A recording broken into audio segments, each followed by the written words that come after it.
खरं तर करोनाच्या काळामध्ये संपूर्ण जगानं पाहिलं की ऑक्सिजन कमी पडत होता आणि ऑक्सिजन देणारा निसर्ग राजा आणि त्या निसर्ग राजामध्येच जर दूषित वातावरण झालं तर आम्हाला ऑक्सिजन कुठून मिळणार आणि जो मिळेल तो दूषित मिळेल.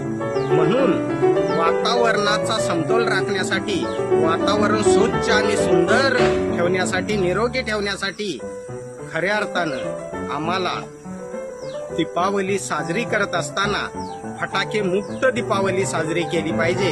कारण दीपावली हा प्रकाशाचा सण आहे. म्हणून विनंती आहे कि कचरा अंदर हो या बाहर हो, दोनों हानिकारक होते हैं.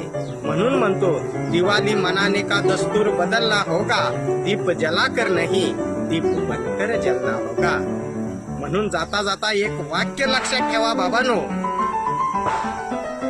की जर क्रिसमस मेरी आणि ईद मुबारक असेल तर दीपावली सुद्धा शुभच असली पाहिजे.